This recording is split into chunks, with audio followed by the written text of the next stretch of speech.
Kemerdekaan yang kita raih, salah satu tujuannya adalah untuk mencerdaskan kehidupan bangsa.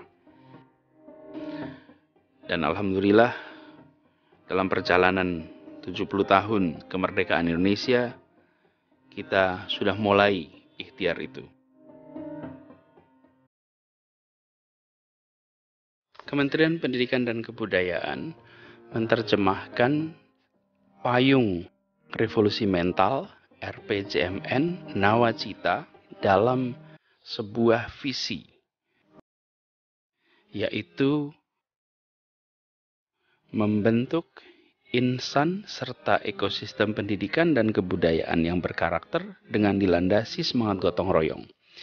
Di sini nampak dua komponen. Satu adalah manusianya, insan, yang kedua ekosistemnya. Dan ini dibangun melalui 3 strategi. Strategi pertama adalah dengan penguatan pelaku pendidikan. Pelaku pendidikan ini siapa? 1, para siswa. 2, orang tua. 3, guru. 4, kepala sekolah, pengawas. Ini adalah contoh pelaku pendidikan. Strategi penting untuk kita bisa membentuk insan dan ekosistem adalah dengan memperkuat pelaku-pelakunya. Dan upaya penguatan dalam ekosistem kebudayaan akan sangat penting dengan pemberdayaan pelaku budaya dalam melestarikan dan mengembangkan budayanya.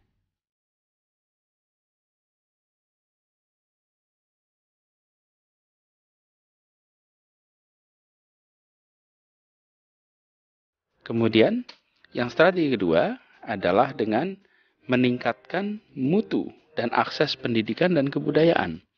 Jadi kita tahu bahwa selain pelakunya itu diperkuat, lalu aksesnya diperbaiki, mutunya ditingkatkan.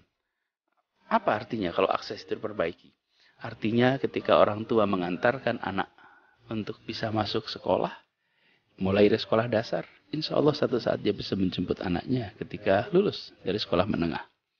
Ini contoh akses. Mutu artinya anak yang melewati proses belajar ini bisa menjadi anak yang beriman, bertakwa, berkarakter, rajin, disiplin, memiliki prestasi, komponen karakter moral, dan komponen karakter kinerja, dua-duanya tertumbuhkan.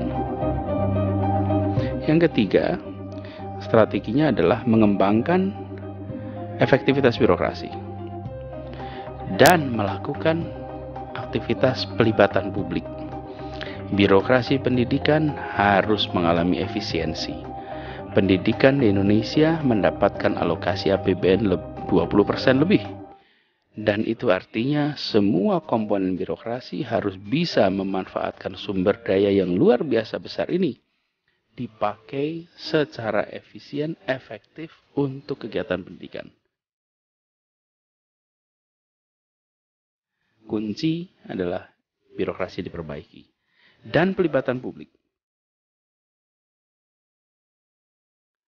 Para alumni, mereka-mereka yang sudah merasakan manfaat pendidikan, dipanggil kembali untuk bisa membantu sekolah-sekolah kita. Membantu iuran yang terbesar untuk pendidikan adalah kehadiran. Karena itu, dunia pendidikan harus memberikan kesempatan pada partisipasi publik. Sekaligus, pemerintah harus mendorong semua ikhtiar masyarakat untuk memajukan pendidikan sebagai partner. Pemerintah tak boleh melihat kegiatan masyarakat, apakah itu lewat LSM, apakah itu lewat perusahaan swasta, dipandang sebagai kompetitor. Justru sebaliknya, mereka adalah partner. Pandangan seperti ini yang harus dimunculkan lewat semangat pendidikan sebagai gerakan. Pendidikan harus menjadi gerakan. Pendidikan bukan dipandang sebagai kegiatan program saja, melibatkan seluruh masyarakat.